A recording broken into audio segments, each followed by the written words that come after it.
Evening all, lovely people, fellow travellers. Welcome to the Neil Oliver Show. It was cold in Scotland this week, bitterly so. There was snow on the hills in the month of June. This is not unusual as it happens, but still you feel it. Makes a person waken up and pay attention. The weathermen said that cold wind blew down from the Arctic.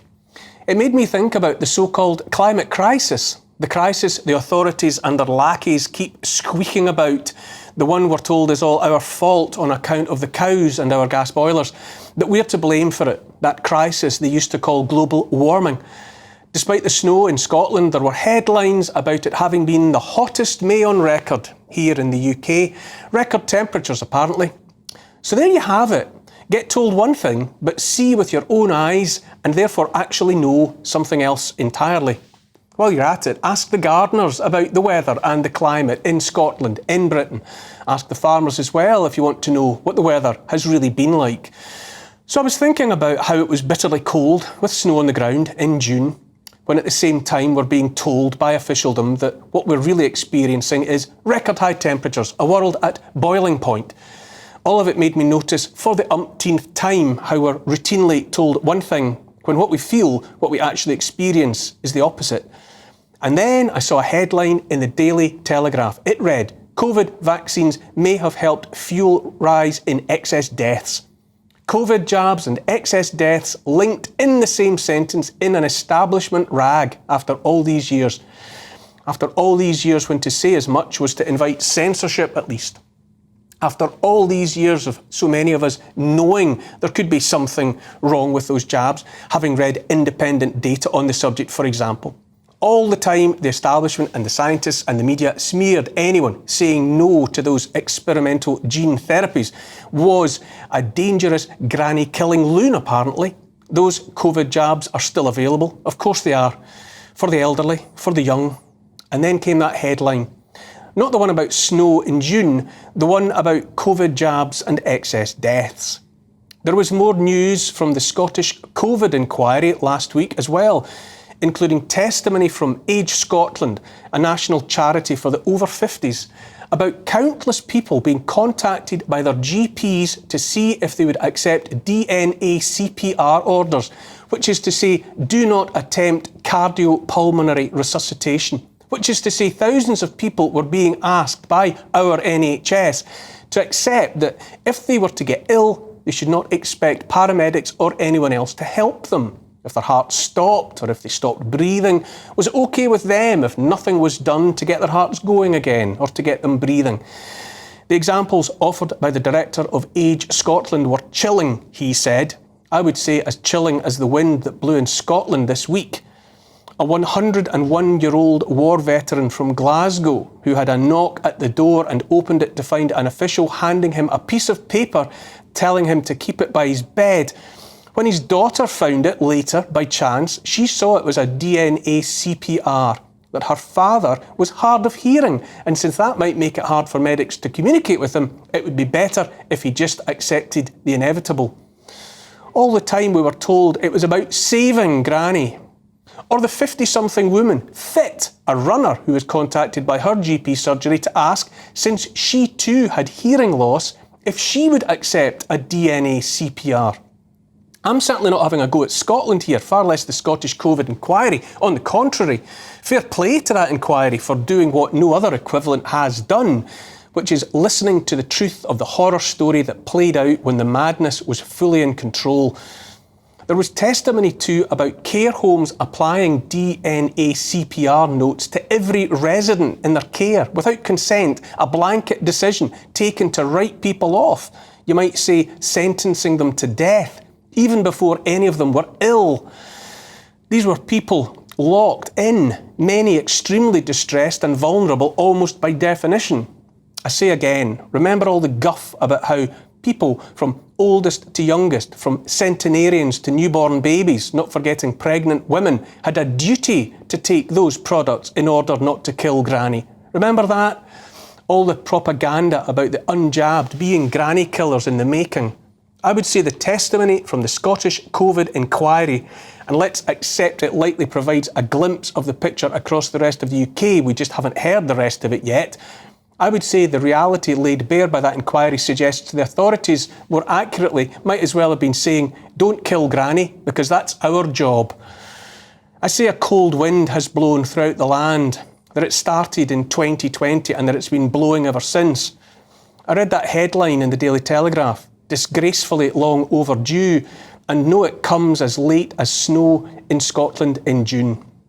The same team that pushed the nonsense about COVID, about the jabs, about the need to lock down the entire country for months on end, to cover every face with a paper mask, to follow magic arrows on the floor tiles of shops, to stay 6 feet apart, the rule of 6 or of 9 at funerals, all of it.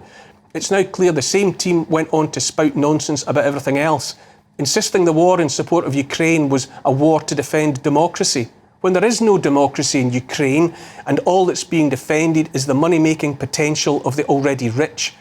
Telling us wind farms, solar panels and electric cars are green, saving the planet, when all of the above require the wholesale pillage of irreplaceable ecosystems in pursuit of rare earth elements, much of the work done by child slaves to make giant turbines that can't be recycled and must be buried in the soil at the end of their 20-year lifespans, along with the defunct solar panels full of toxic lead and cadmium, all of it certain to leak poison into the land and then the groundwater. None of it seems green to me. All of it looks, on the contrary, only about greed. More and more of us are aware of all this and talking about it. More and more of us have seen that whatever it is we're told about COVID, about war, about the climate, it looks like the opposite to us. Even as the truth of the so-called vaccines bubbles to the surface, the World Health Organization relentlessly pursues the globalist dream of overriding national sovereignty and putting all the most important decision-making regarding our lives into the hands of an unelected, unaccountable cabal. It's also obvious now the falsehoods, the offering to us of a false narrative with false flags for good measure. By now their bluff seems to run along the lines of hoping we just accept that while the mask has slipped and we know and they know we know, they're hoping to tough it out by shrugging as if to say, what are you lot going to do about it anyway? Those totalitarians have long since seen to it that they have it all. The money in private, secretive, unaccountable hands, the judiciaries, the mainstream media, the police, the civil servants, not to mention all the guns and all the drones. They've persuaded themselves that it simply doesn't matter what the hoi polloi think, far less say. It's the 80th anniversary of D-Day, when the thousands died seeking to gain a toehold on a European continent usurped by Nazis. Canadian Prime Minister Justin Trudeau dared to cast his shadow on Juno Beach, a graveyard of heroes, while he spoke about democracy under threat. Quote, "Our way of life didn't happen by accident," he invited himself to say, "and it won't continue without effort." This is the same Justin Trudeau who welcomed an actual Nazi, a veteran of the Waffen-SS, into the Canadian Parliament and joined every other parliamentarian in the room in giving him a standing ovation after hearing that same Nazi celebrated for his efforts to fight the Russians in World War II. The same Russians who were Canada's allies, all our allies, against Nazis. Don't forget, Trudeau is also on record describing those who challenged vaccine mandates or otherwise demanded the return of their freedom as racists, misogynists and right-wing extremists, seizing bank accounts in the process. And then this week I swallowed down more of my own gorge while supposedly British politicians like Sunak, Starmer, Mordaunt and others offered empty platitudes about sacrifice and defending Britain. More of the same politicians that have presided over a Britain without meaningfully defended borders, where our children are taught in school that British history is shameful history, that it's the history of imperialism and colonialism and endemic racism, where anything and everything from maths to the countryside is racist. Those politicians and others like them are from a class or perhaps an ideological clique that is embarrassed by what Britain has always been, embarrassed by the very sight of the British flag, a clique that stands by while patriots profess allegiance to that self-same Britain that the D-Day veterans and the D-Day dead fought and died to defend. They say one thing, that political class, that self-important hollow clique, in the run-up to yet another of the pantomimes we call general elections, while by their actions or inaction they see to it that anyone with a sense of place, of heritage, of culture, of belonging to what has been Britain the Britain of their fathers and grandfathers, is belittled at best or accused of hate crime at worst. Here's the thing, they and their kind, posturing as patriots, have betrayed these islands, dishonoured any ancestors who served, and sold the rest of us out to their paymasters, the elite. They betrayed us when they locked us in our homes. They've sold out those who love the homeland, who love family, and want little more than to raise that family in peace, with the freedom to aspire and make the best of themselves without the ceaseless interference of the state.